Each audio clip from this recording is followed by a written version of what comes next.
waxoo ni set setlu sa àndandoo yi ni set buñ ko defee ni set buñ ko deful ni set setoo yi set setlu naa la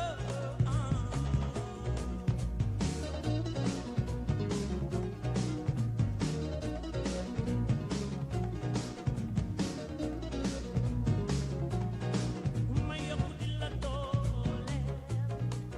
gis ko waay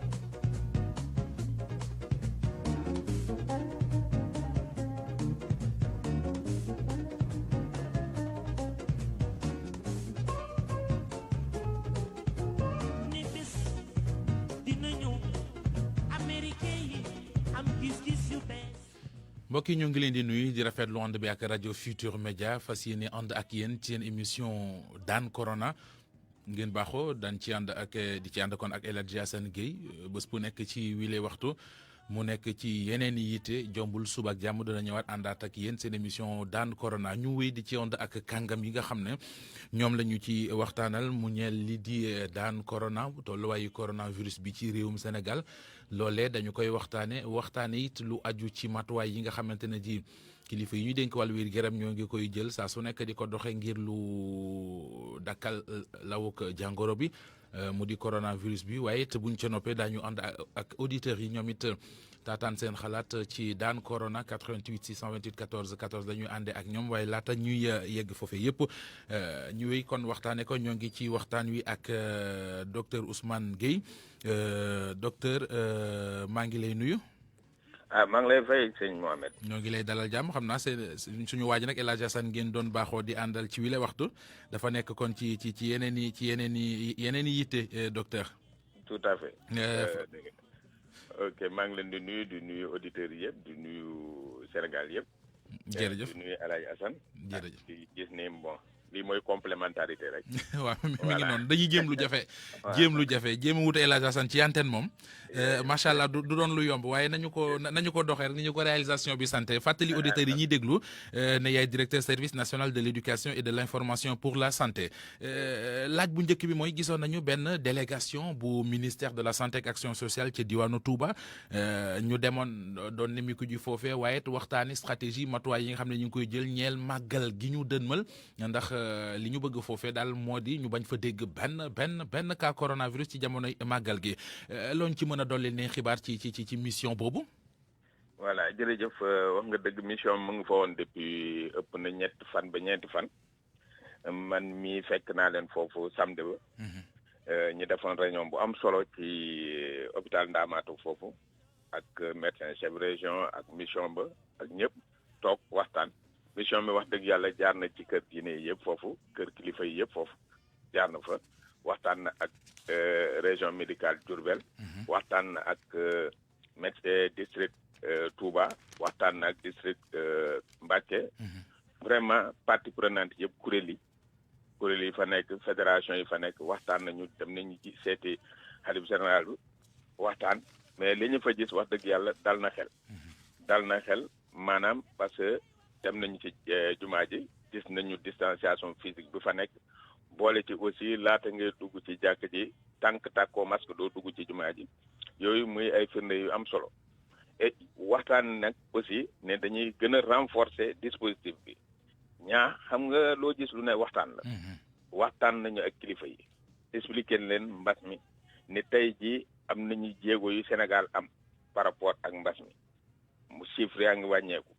te mbas mi li muy bañ mooy mbooloo bi nag bu mënut a ñàkk màggal mais il faudrait que comme sëñ bi nu mu ko waxee rek ñëpp ñëw ak seen masque ñu respecté digle yi loolu bu ñu ko defee dinañ ci mucc te gis nañu vraiment wax dëgg yàlla ñu ngi ci tànk boobu et lu jëm ci renforcement dispositif danañ ko def lu jëm ci yokk masque ak garab ak yooyu fa war a am yëpp ci wàllu ministère de la santé dina ko def ba mu mat sëkk lu jëm ci sensibilisation vraiment dinañu lëkkaloo ak région médicale Diourbel ak fédération yi fa nekk kuréel yi fa nekk fédération daayira yi kuréel yi mag yi fa nekk yëpp lëkkaloo ak ñoom ànd ak ñoom def lu am solo ci jëm sensibilisation et gis naa ni engagement am na fa loolu moo gën a am solo xam nga tey jii boo demee ci askan nga ne damay ñëw pour jàppale leen te gisuñu yow wala yow ñoom li ñu soxla gisuñu nga teg sa tànk du dem loolu nan laa koy expliquer maanaam bu ñu ñëwee tey jii dem nañu Touba mais demuñu Touba pour wax waa Touba def leen lii def leen nii def leen nii dañoo dem Touba ne leen mbas maa ngi fi nan ngeen xalaatee la ñu war a taxawee ku ci ne génnee xalaatam xalaat yooyu lañ jël tënk ko def ko stratégie dérouler ko en plan d'action defe naa plan d'action boobu tàmbali nañ ko et dinañ ko wéyal et dina am solo wax dëgg yàlla pour aar nit ñi lu jëm ci rassemblement. mais leneen loo xam ne ñu ngi koy dégg ca dëkk boobee bon tendance baissière bi mën naa ne fépp ci réew mi la mais corona bi ca Touba dafa dellu gannaaw bu baax a baax ci fan yi ñu génn ndax mën nga ñu ko confirmer ndax ñu ngi koy jàng ci ay journaux. waaw dellu na gannaaw bu baax a baax a baax. bon paramètres yu bëri mun nañ ko analyser parce que amoon nañ doon wax ni nit ñi dañuy bañ a testé woog yooyu. mais xam nga stratégie Sénégal demeetul ne da ngay jóg rek testé koo gis ku ne rek nga testé ko dañ ne il faut tester les cas suspects. nit ki bu suspect wul nag jarul testé. waaw defe naa loolu il faudrait que ñu concevoir kii boobu paramètre boobu. deuxième paramètre moom mooy lan gis nañ ni am na engouement que ça soit Touba muy en dehors de Touba gis nañ ni ñu commencé nañ tàkk masque même si c'est timide. même si c'est timide nii ñaa ngi commencé dellu soit surtout di mesure administrative bi taxee ne port masque c'est obligatoire ku tàkkul masque dinañ la jàpp amende la. gis nañ ni ñu commencé delluwaat di tàkk masque bi. gis nañu aussi sur le plan scientifique ñi ngi wax ni virulence bi virus bi dafa wàññeeku. loolu yëpp c'est des paramètres yoo xam ne war nañ ko mën a considérer et aussi ay na tey jii def nañu 6 mois de lutte nit ñi ils ont très bien compris commencé nañ am yenn stratégie yoo xam ne mën nañoo dimbali ba virus bi dellu gannaaw loolu moo tax depuis quelques semaines remarqué nañu tendance baissière bi muy Touba muy Dakar muy feneen ak feneen ak feneen ci réew mi daa mën a wax tendance baissière bi effectivement am na mais teel na pour ñu crier victoire. waaw très bien foofu sax laa bëggoon a taxaw ak yow docteur parce que bon ñi ngi wax tendance baissière bu ñu ko comparé ak fan yi la ñu génn nga xam ne tàngoon na jër weexoon na xat waaye terewul ba léegi jàngoro jàng ci ndax bu fekkente ne dañu ne ci 48 heures yi ñu génn am na ñeenti nit yu ñàkk seen bakkan ñuy wax ne par exemple cas grave yi ba léegi jugu fi ndax it ba tey ci 48 heures yi ñu génn ñu ngi wax 32 cas grave 87 nouvelles infections loolu ba noppi ñuy waxee tendance baissière xanaa bu ñu ci taxawee tuuti wares na caa mën a amub jàngat de. waaw xam nga defe naa keroog ku déglu ministre de la santé et de l'action sociale. bu muy def point du jour point du mois du moins wax na ni gis nañu mu ngi wàcc. mais bu kenn xalaat ni jeex na tey parce que kenn xamul kañ lay jeex kenn xamul nan lay évoluer suba. donc na ñëpp fagaru loolu defe naa muy message bu am solo. dogumal sax docteur xam nga lu tax wax ja am solo. mooy ci jamono ji nga xam ne nee nañ la yow yaay ñaareelu réew ci àdduna bi. ci gën a rafetlu taxawaay ci pajum corona. jàngoro joo xam ne amuñu ñàkk be. nit moom la lii koy faj yow nga góorgóorlu ca bañu ne bu fekkee am na ku la raw ci àdduna bi kenn la waaye Afrique moom yaa fi jiitu. taxul nga naagu ndax bu deedu seene corona baa ngi fi nañu yokk matuwaay yi ça veut dire que dama lay dolli rek ci li nga ne wax ju am solo la. xam nga loolu moo tax bi loolu amee rek daf ñu woo. nañu lii sas la. waratuñoo dellu gannaaw. waaw nañu gën a góorgóorlu. gën a waxtaan ak askan wi. gën a dugg seen biir waxtaan ak ñoom gën a sawar ci geste barrière yi parce que mooy li nga wax nii rek. amul vaccin amul comprimé bu ñu naan lii boo ko jëlee doo am Covid 19. donc li ca am solo mooy li ñëpp d'accord mooy tey geste barrière yi. mu ne nañ ci gën a góorgóorlu. xam nga tendance baissière moom kenn mënu ko nëbb parce que boo defee point nga daan am ay 100 cas par jour nga dem bay am ay 20 cas ay 40 cas. da nga naan alhamdulilah. mais nga di toog bés boo xam ne dañ naan la 0 décès. waaw ñu nga toog nga ne 0 décès. ñu tegle ñaari fan 0 décès après nga soog a amaat décès war nga wax alhamdulilah sant suñu borom. mais defaraat toogaay bi. loolu moo am solo. toogaay bi nag nan nga koy defaree moom mooy naan sénégalais yi jërëjëf yéen a ngi góorgóorlu macha allah félicitations mais bi dafa am solo. mais continuer leen takk seen masque. continuer leen di raxasu ak ndox ak saabu continuer leen di observer distanciation physique. waaw defe naa loolu sëñ Mohamed loolu Mohamed amul lenn loo xam ne mën nañ ko teg à la place. waaw ça c'est fondamental muy ci man muy keneen ak keneen tant que loolu respecté wuñu ko dinañ amaat une recontamination boo xam ne dina am doole te ñaanuñu ko yàlla. léegi docteur man it mbir mu ma seetlu Sénégal yu bari seetlu nañ ko mooy ñu bari dañoo amoon tiitaange ci ne bu école waree tijji xale yi war a dem defi examen jàngalekat yi war a dem bu ñu moytuwul fa la maanaam contamination yi nar a ëppee mais yàlla def na ba daanaka safaan wala ñu gis. jamono ji xale yi sóoboo ci examen yi jàngalekat yi dellu ci école yi préparé examen ji taxul ñu dégg ne jàngoro ji maanaam contamination bi yokk na moom kay tendance baissière la ñuy wax loolu mënees na ko jàppee ay matuwaay maanaam li ñu naan prise en charge précoce taxawaay bu teel laata ñu ci sóob mën nañ jàpp ne moo indi résultat yooyu. gis nga Mohamed sans se glorifier. sans toog ne bon. di ndamoo ak tëgali waa di ndamoo ak yooyu. defe naa Sénégal dafa. nu mu songee mbas mi dafa am solo. parce que ba ñu ko déggee Chine man maa ngi fàttaliku sama première émission ci benn télé ñuy wax ndax xale dinañ dellusiwaat wala duñ dellusi maa ngi woon ci émission bi ne waruñ dellusi. dafa naa depuis mois de janvier 2020 ni ñu taxawee di def suñu stratégie di progresser di dem ndànk-ndànk di expliquer à la population di waxtaan ak population ba dugal leen sur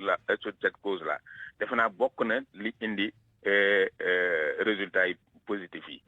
defe naa loolu am na solo en plus de cela gis nga le génie sénégalais nit ñi waruñoo xeeb sénégalais yi nga sénégalais. moi je dis que tey jii si on veut finir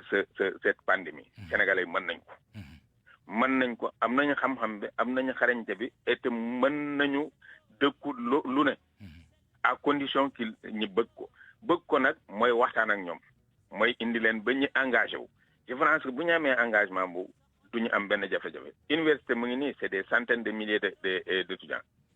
c'est des centaines de milliers d'étudiants mais je crois que tey jii mesure préventive yi dem balaa ñuy ubbi université am na lu muy joué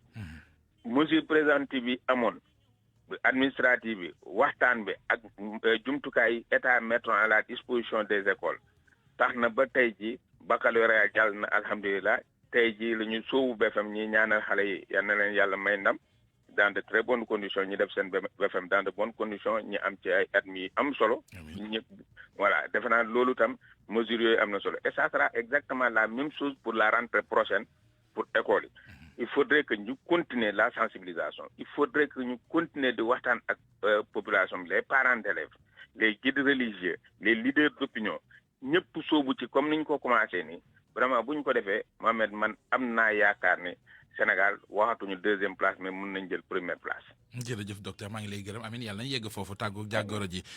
docteur Ousmane Gueye sant naa la bu baax a baax. jërëjëf di rafetlu ni nga àndee ak ñun docteur Ousmane Gueye la woon directeur service national de l'éducation et de l'information pour la santé indi woon ay leeral bokkoon ci waxtaan ni mu koy faral di defee ci daan corona ci rajo Futur Média ñu ànd ak beneen borom xam-xam ci wàllu wa mu fare moom it yàgg ñu gunge ci daan corona xalaatam di lool dañu koy teewlu di ko rafetlu saa su nekk di koy yàkkamti mu di professeur Daouda Ndiaye professeur maa ngi lay nuyu. Mohamed maa ngi lay fay. parasitologue nga mooy ñi nga xamante ne ji seen xam-xam ak seen i gëstu ak seen mën-mën dafa jëm ci mbiru parasite ak yamu làmboo noonu laa ko mën a tekkee am déet. waaw noonu la Mohamed en tout cas maa ngi lay nuyu bu baax di nuyu mbokk auditeur RFM yëpp. jërëjëf di nuyu également El Hadj Assane.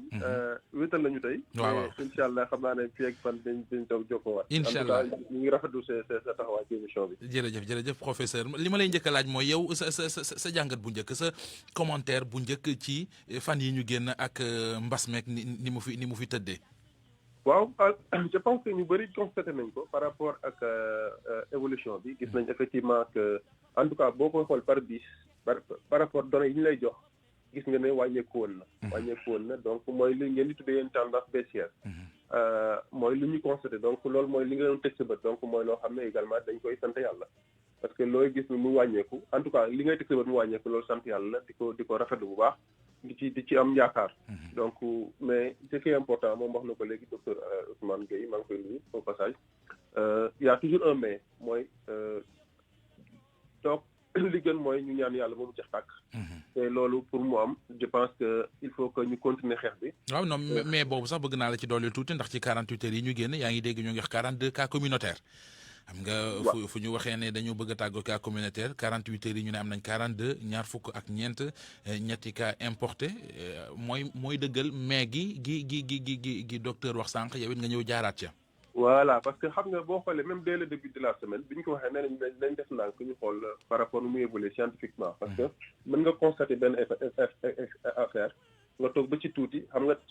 en matière de science dafa am lu ñuy wax statistique ak li ko teg ko ci li nga xam ne am na foo ko mën a natte baaraam li tax ñu doon wax loolu lu la mais mooy dañuy bañ nit ñi bàyyi ko parce que li ñuy gën a rafetlu également mooy nit ñi moom tey bu fekkente ne doo egg nañu fenn fi am na lu rôle bu am solo buñ ci joué je me rappelle Aladji Assane daan nañ jox tout le temps ci nit ñi jàpp na ci nit ñi jàpp donc loolu mooy donc bu nit defee dara boo gisee lu am baax da nga ko koy santé gërëme ko mais nag bu leen bàyyi parce que en réalité comme ni nga ko waxee léegi le combat bu ñu koy gagné population bi ñoo koy gagné donc bu ñu amee li ñuy gis dañ koy constaté effectivement cas communautaire Mohamed benn boo gis cas communautaire rek mooy feebar bi mu ngi fa te gis nga li muy wax man toujours ñaanuñu ko yàlla mais toujours nañ koy sóoraale par rapport à ça ku ñu sañoon tey mbas bi jeex moom yow loolu nga bëgg man moom laa bëgg Sénégal buy dund Sénégal parce que mbas bi arrangé wul kenn ci lenn boo sañoon tey ñu ne la suba jeex na mais donc tant que mi ngi am cas communautaire le problème reste entier et je pense que bu ñu continuer d'accord ne am na avancement mais nañ buñ ko xool nañ continuer surtout population bi nañu continuer def seen mesure barrière yi c'est-à-dire que mooy port de masque yi mooy raxas loxo yi mooy distanciation physique yi parce que gis naa kenn sama benn naataango bind démb ci internet bi nag gis na benn gox boo xam ne nit ñi ngi fi taxatuñu masque te ñu ngi nuyoo te loolu dina xaw a doy waar te pour man mbas bii sonal lañu sonal boo xam ne nañ ci gaaw mu jeex parce que moo arrangé képp kuy dund Sénégal mooy dund àdduna donc te li gën aussi mooy mu bañ indi yeneen loraange parce que déjà xool nga li fi nekk fan yi bu andee ànd ak mbas bi day gën a métti ci doomu aadama yi très bien li fi nekk fan yi sax ca laa doon ñëw xam nga jamono ju ñu naan nañuy dandante distanciation physique bi sa digganteeg sa morom war a mat 1 mètre xam nga jamono ji ñuy wax loolu di ci góorgóorlu di ci communiquer ba nit ñi di ko jëfee far waame gi mu di ndox mi ñëw boole ñëpp ñoom tëj ci benn barab mu mel ne kon maanaam distanciation physique boobee dana xaw a jafe ndax non seulement effectivement c'est un point bu doy waar nga dem sa foofu àla Mohamed parce que malheureusement dina doy waar moo tax képp ku ci mën a jàpp ba ndox bi dem dina am solo parce que tey boo gisee benn kër ñetti néeg moo fa nekkoon wala ñeenti néeg bu demee ba yeneen ñett yi fonctionné wul dañuy liggéey pour benn néeg bi nekk fa foofu dina difficile trop te benn néeg ba la ñuy fanaan bu waxtu añ jotee fa la ñuy añee du yomb du yomb pour xeex bi gën a yomb mais yàlla moom bëri na sutura yàlla ñu ci yàlla dolli sutura et surtout bu la weesoo également dafa am yeneen jàngoro yi ci mën a très bien voilà foofu laa bëggoon a ñëw ak yow jàngoro yi ci mën a lax su bëri mais te loolu day suñu dellu aussi également muy système bi muy ñëpp ñu xam ne mbas bi rek du fi nekk comme feebar c'est-à-dire que bu ñu bëggee xeex bi gaaw te au-delà de ça également ñu régler lu bari ci plan sanitaire bi il faut que ku ci nekk ci ñun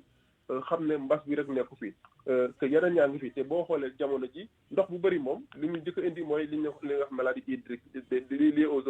ndox bu setul loolu dafa bëri yu muy indi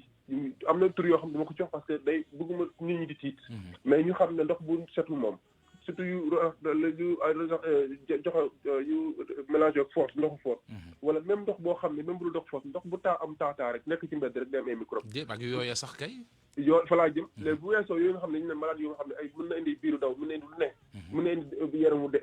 problème mu der bi ci gën a doy waar mooy sibiru bi mooy flaque d'eau lay indi ak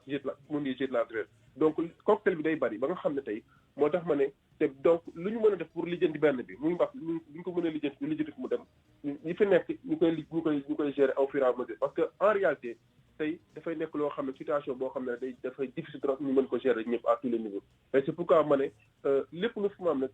à chaque jour bu ñuy xëy mooy nañu fexe ba nga xam ne lépp luy jàngoro man naa def lu nga xam ne dina ko jeex Mohamed nga def loolu keneen def loolu parce que li tax ma koy wax boo xoolee am naa amoon dane c'est vrai que Covid bu loolu on a ñu ci bëri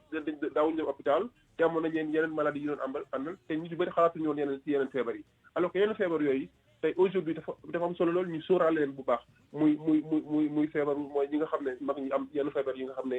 mooy comorbidité ay diabète ak ay problème de cardiaque et cetera. sibiru bi également mi ngi fi tuberculose baa ngi fi donc ñu xam ne aujourd'hui il faut ñu revenir sur ça ñu prioriser lépp luy wàllu faj feebar te lépp luy également conditions yi nga xam ne day tax feebar bi am ñu mën ko xeex pour que li nga xam ne situation sanitaire bi mu réglé wu le plus rapidement possible sinon dañuy cycliquement dañuy jouer dañuy dem di ñëw rek te bu boobaa également du yomb gérer. très bien jërëjëf professeur maa ngi lay gërëm bu baax wala dafa am loo ci bëggoon a dolli. non xanaa sant la rek di sant Sénégal yi également di leen féliciter yéen également di féliciter corps médical bi comme d'habitude da nga xam ne wax dëgg yàlla suñu naataango yi nga xam ne suba ngoon bàyyiwuñu di féliciter yéen presse bi di remercier ñëpp mais également les leaders communautaires di wax ne également école tijji na bu ñu fàtte toujours xale yi dem école ñu di ko leen seen sac ak masque ku mën a def ñaari masque agité nga def ko ku mënte ne également nga solal ko tewal ko benn masque parce que c'est extrêmement important ku mën a may également mayee nga mayee je pense que c'est important fi ci situation bu ñu nekk jamono bu ñu dem nii. xanaa comme yaa ngi ci côté ñaaxe gi comme ñoo ngi jëm ci événement religieux lu ci mel ni màggalu Tuubaa gi ñu dënmal gaa yi bëgg a def kéemtalaay kàttan ba dee su fa dégg cas corona nga nekkoon sànq ci point sensibilisation ba yegg sax ci masque yeeg ni ñu war a defar ak élèves yi foofeet loo cay wax professeur. li ma ci wax mooy je pense que sëñ bi ku tedd ki wax na ci sëñ Mountakha wax na ci te loolu day pour man ndigal la pour ñëpp donc comme màggal gi moom te taxaw na ku ci nekk nga doxalee ndigal yu mu ko waxee je pense que buñ ko wax ni mu ko defee buñ ko waxee lu bëri mën seen yaakaar parce que li ci am solo mooy pour man quelle que soit situation bu ñëpp defee li ñu war a def rek lépp luñ ci yaakaar lu baax lay mujjee mooy port de masque bi obligatoire bi mooy raxas loxo yi tout le temps te képp ku nga xam ne am nga yàlla may na la kàttan Mohamed boo mënee mayee ñaari masque ñetti masque bu ko xeeb mën na am ñoo xam ne dina leen aar te mën na bu leen aaree dina donc sensibilisation mooy ku ci nekk ci ñun nga xam ne en réalité mbas bi sa mbas la lépp loo ci def sa bopp nga ko defal te askan bi nga ko defal. jërëjëf professeur maa ngi lay gërëm bu baax a baax. jërëjëf El Hadj Mouhamed. jërëjëf daañu àndaat ak yow ci yeneen i jamono ngir waxtaane waaye sàkku xam-xam ak it leeral yi jëm ci lii di Covid 19 bi tolluwaay gi ci Sénégal gërëm ko gërëm it docteur Ousmane Gueye mi ubbi woon waxtaan wi léegi nag dañuy ubbil waxtaan wi mbokki auditeurs yi ñoom it ñu joxe seen xalaat jëm ci. fi ñu toll ak coronavirus bi boobee ba léegi weeru mars ba léegi ñu nekk ci ak moom di bëreek moom léeg-léeg mu jekkuñu léeg-léeg ñu aw yoonu jekkuñu waaye dañuy faral di wax ne bu ñu naagu ndax mooy tax daal ñu dem ba mën a tàggoo ak moom loolu la ñëpp yi ñaan ana kon fan la ñu ko war a mën a jaar 88 628 14 14 Ablaye en attendant ñu may auditeurs yi ñoom it ñu ñëw joxe seen xalaat ci waxtaan wi ci daan corona.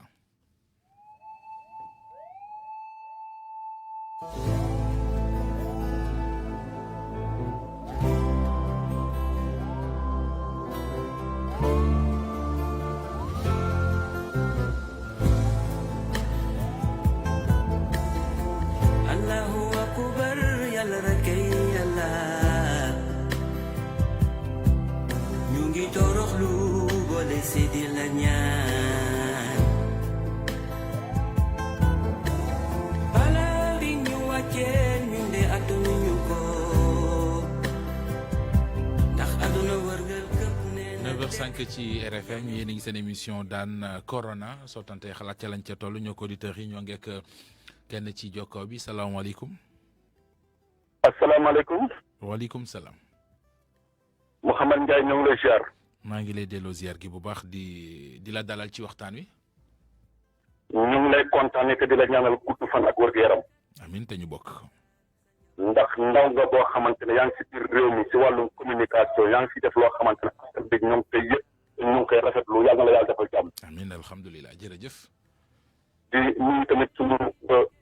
wëllër si rajo bi mooy Alaaji Assane yàlla na ko yàlla defal jàmm. amiin waay. ndax mbas bi si biir réew mi da ngeen see liggéey lu am solo loo xamante ne rajo bi normalement tey jii askan bi ak ñi nga xamante ne ñooy njiitu réew mi war nañu ñëw xaw def benn seetlu boo xamante ne xam ne rajo bi nga xam ne mooy FM liggéey na affaire bu am solo si coronavirus. mais comme yéen askan wi seetlu ngeen su ko. su xamee ko. xam nga yéen a si am ndam ndax docteur yi nga xamante ne moom ngeen di jël suba teel bi mu jël seen lépp di wax ak askan bi tey jii askan bi ñoom si bàyyi xel. jërëjëf. rajo bi nag rajo ndaw ñi la. Mbacke Jara fii si Thiès amul kenn koo xamante ne tey jii daa nga jëflante ak man di ñëwante ak man te ne ma santal ma Alaaji Assane ak waa rajo bi yëpp. alhamdulilah sant kon fii si Thiès ñoo ngi nuyu rajo bi yëpp askan baa ngi leen di ziar waaye nag ci feebar bi tey jii ñoo ngi bëgg tamit ministre de la santé bu bàyyi xel ci yeneen feebar yi ak ñeneen ñi nga xamante ne ñooy docteur yi nga xamante ne tey jii ñu ngi liggéey bu extraordinaire feebar bi. centre orthopédique bu nekk fii si hôpital régional fi nga xamante ne suñu mag ñi suñu amee AVC wala suñu war a la def massage foofu la ñuy dem tey jii ñu ngi si biir ndox te loolu nag ministre bi nga xamante ne ñëwoon na fi muy ministre monsieur le ministre Aly Ngouille Ndiaye bu ko nañu mooy ay hôpital régional xool foofu tey jii suñu papa yi suñu yaay yi ñi nga xam ne wuruñu fa la ñu war a defee massage tey jii soo fekk na tey jii ñoom ñoo ngi si biir ndox ci la bâtiment boo xamante ne dafa daanu kon ñu ngi leen di ñaan ñu daw gaaw dañ wàllu ñooñu parce que loolu mooy tax tamit réew mi mën a jëm kanam man Boubacar Diallo si Thiès maa ngi nuyu docteur Ndiaye bu baax yàlla ko yàlla defal jàmm. amiin jërëjëf Boubacar Diarra foofee ca diwaanu Thiès nuyu ñu waa Thiès ñëpp it di leen masawu parce que bari na fa ay gox yoo xamante ne ji ña nga ca biir ndox ma donte sax kilifa yi ña ngay def seen kéemtalaay kàttan ngir jëlee ko fa muy kilifa yi nga xam ne ñoom la ñu dénk réew mi di autorité locale ya nekk foofee léeg-léeg ngay gis déglu rajo yi. wala di xool télé yi baa ngay lire journaux yi di gis ay effort yoo xamante ne ji ñoom doomi Cees ya foofa yàlla may leen as tuut ñu ngi ciy góorgóorlu ngir di taxawu askan wi lu ca waay def rek baaxul muy foofu di beneen localité boo xam ne askan wi soxla na ndimbal ña ko ca mën nañ ko def te bañ di xaar ñu voilà ñu ñëw di jooy seen kanam ñu jël beneen auditeur ci waxtaan wi salaamaaleykum. waaleykum salaam wa rahmatulah. ku baax Amadou Mohamed Ndiaye. waaw. waaw di la nuyu ci Futurs Médias man la Mamadou Medor. Medor yow man gëj naa la dégg de. waaw activité des fois nag xam nga picc bi la te picc bu may day buuxante day jafe pour mais bu dee serveur bi moom day gën a yomb pour ma faciliter pour ma dugg. ah d' accord. maa ngi lay nuyu lu bari jàmm dëkk bi déggante ak yow di la ñaanal jàmm rek. jërëjëf te ñu bokk ko. vraiment di la taw ci waajur di gënal addo. ah jërëjëf. soo naa la jéemoo sax waaye mais li ma ci wax daal daan corona bi moom wax dëgg yàlla dama leen ciy félicité groupe Futurs Médias. daal ci suñu taxawaay bu rafet bi. Alaaji Assane sensibilité mais noonu la xam nga man dama ne gis nga am réew boo ci nekkee. nga war a bokk ci ñiy tabax réew mi ak ñi nga xam ñoo cee dox jàmm. bul watanu mi leen iman. bëgg sa réew dafa bokk ci gëm yàlla man li ma ciy wax mooy muy association muy ASC muy daayira yi muy mboolem regroupement yi nañu gën a taxaw takku ànd daan corona mu jógee. nit l'intérieur nag moom wax dëgg yàlla Aly Ngouille Ndiaye def na ci liggéey bu mucc ayib. dëgg yàlla mi ngi ci bay waaram di jël ay masque di ko ci joxe di ko maye loolu nekk na lu nga xamante lu am solo la ba tax na daal damay wax ne nañu déglu tamit wax dëgg yàlla digle docteur ndax loolu mooy dëgg xam nga président de la république lépp lu waree fa def na ko population bi ñoom ñoo des ñoom nañu bañ di déglu ñi nga xam ne dañu opposé wu ñooñu ñooy taxaw di contre di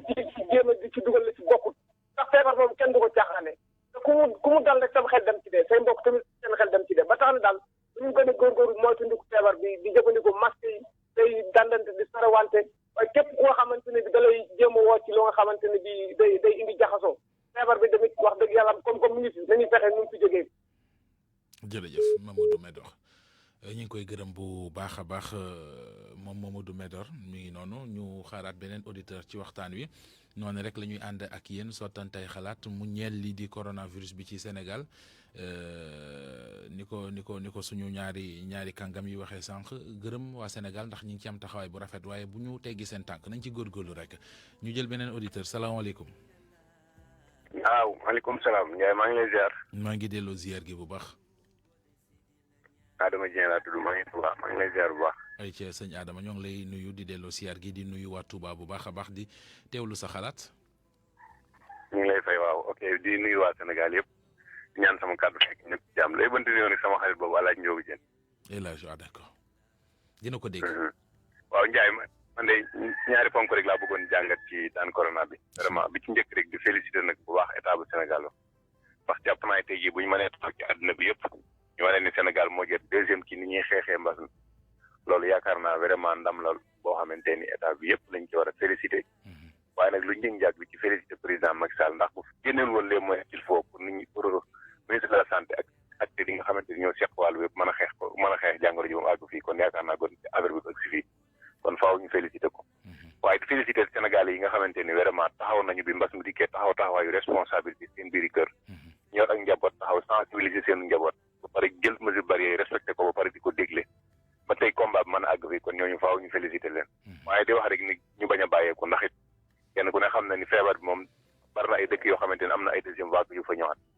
kon ñu ngi ñaan yàlla loolu bañ a am Sénégal ñu gën a góorgóorlu rek xeex ak jàngoro ji mu jóge fi ndax jàngoro ji moom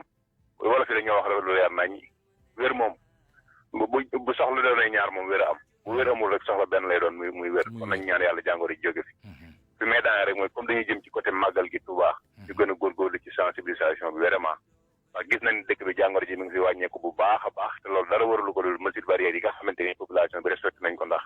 dégg nañ kilifa gi communiqué ci boppam yi ko jëfe kon jàpp naa ni situation bi nga xamante ni daal nañ ci Touba di takk masque yi guddeeg bëccëg buñ ko continuer rek mën nañ màggal ba pare te dara du ko xewlaan wax dëgg yàlla di wax autorité yi ñu gën a jàppalite association de jeunes yi nga xamante ni ñoo nekk ci dëkk bi ndax dëkk bi plus de 160 association de jeunes ñi ngi fi nekk ay relais ay structure politique ñi ngi fi yoo xamante ne ay ndaw lañu buñ jaaree ci ñoom rek jàpp naa ne message yi nga xam ne bëgg nañ mu àgg ci population bi dina mën a yegg bu baax a baax jërëjëf Ndiaye jërëjëf sëñ bi maa ngi lay gërëm bu baax a baax ci xalaat boobu daanaka ñi joxe seen xalaat ñu ca bari ñoo bokk nañ ko xam moo di màggal gi ñu jëm nañu jëfe li nga xam ne noonu la ko xalifa bi santaane mu di ndigal mooy fexe ba respecté li kër docteur santaane kër docteur na li ñu santaane mi ngi ci geste barrière yi mi ngi ci takk masque fexe daal ba def ko muy yóbbulu màggal képp ko wàcc sab saak ba mu jekk daal na masque yi ëpp yére ya dana ci am solo ñu jël beneen auditeur salaamaaleykum. waaleykum salaam wa rahmatulah. ku baax baal ma nga wàññi rajo bi nekk sa wet tuuti rek. waaw rajo bi. Mamadou Ndiaye ñu lay nuyu. maa ngi lay delloo nuyu bu baax. waaw kooku mbokkum Ndiobène Baba Diop. yëmbal si. dimbali ma rek bu ma jaarloo ci sant bi ba ma xëyee ba léegi ci yoruma dërëm gën a banku laay bañ Baba yow dama. waaw ñun moom xam nañ ne. ñun ñooy seeni buur dañ leen di bàyyi noonu ci suba teel gi rek. li tax ñu woote rek mooy li ngeen di waxtaane ndax jàngoro ji keroog bi ñu waxee Sénégal am na premier cas rajo yëpp dañoo jóg taxaw tey wax nga ko démb am nañu bu ma juumul cas communautaire yi xaw nañu bëri tuuti bu matul 25 yi war na ko jege kon fagaru gi tey la gën a war comme ni ko docteur yi waxee léegi rek ñu ne mais googu ñu si teg nañ ko xamal Sénégalais yëpp xam ne mbir mi mu ngi fi waaw bu ko defee nag ñu gën a góorgóorlu ñun ñëpp def ko suñu yëfu bopp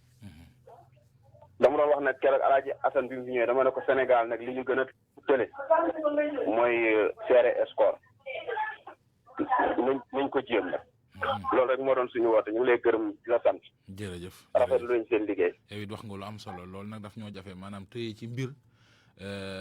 ba duñu rëcc baa ñu tëye ci mbir yóotu ba romb ko muy gérer score noonu la ko mën a waxee xam naa da ko teg ci wàllu sport bi waaye lim ci bëgg a wax daal mooy ne nit ki ci mbir mu baax góorgóorlu ba duñu rëcc góorgóorlu it ba fexe mu gën a baax loolu sas la woo xamante ne ji ci période bii la ñu ko war a gën a wane période bi nga xamante ne ji réew àddina bi kenn ku nekk yaa ngi xëy guddeeg bëccëg heure boo xëyee ci li ngay nekk mooy lu la tàggale ak coronavirus bi ñun yàlla def ñoo ngi ciw yoon naam jóge fi ba léegi ndax Ablaye fu ñuy waxee ne 48 heures yi ñu génn ñeenti nit faatu nañu ci réew mi ndax corona loolu war nga xam ne jàngoro jugu fi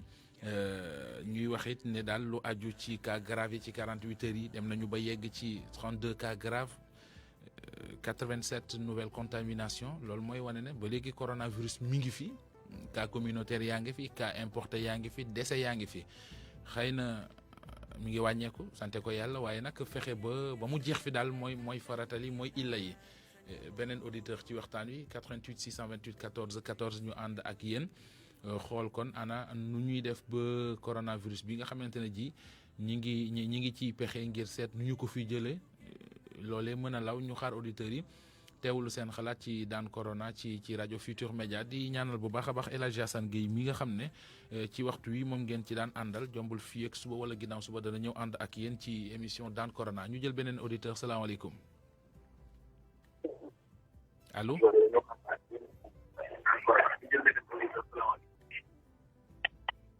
allo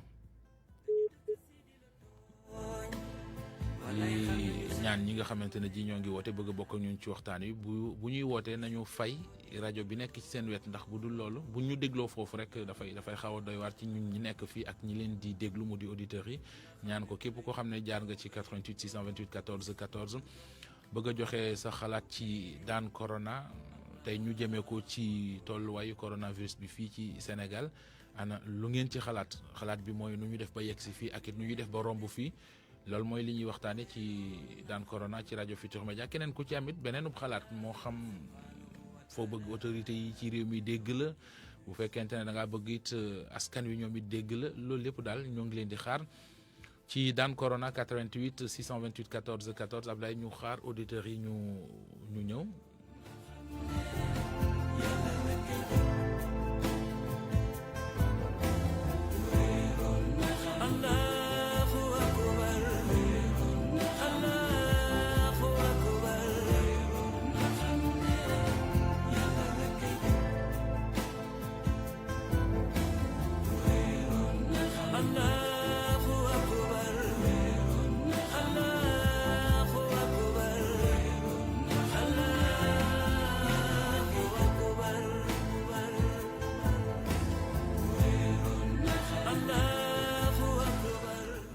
amoon yéene gën a yaatal waxtaan wi ak yéen waaye réalisation bi ñu ngi may xamal ne kon waxtu wi jot na jéggalu ci bu baax a baax gërëm ñi nga xamante ne ji kon woote nañu àndoon ak ñun ci waxtaan wi ñi nga xamante ne ji bëggoon nañoo ñëw te waxtu wi mayuñu ko ñu ciy jéggalu gërëm Alaaji Njoogu Jéen mi fare woon ci réalisation bi Abdoulaye Diop ne woon ci machine bi service digital soxna Yacine Pouy ak maa ngi seen Matar Samb nële moom it xam naa ñëw jàpp ci liggéey bi ñu ngi leen di gërëm bu baax a baax ci kanam tuuti daañu dellu si waat fii ci xalaas ci RFM mbokk yàlla jàmm yàgg. roxlu boole si di la ñaan bala bi ñu wàccee ñun de àdduna ñu ko ndax àdduna wërngal këpp nee na tekk yaa ñu ko mën a déggil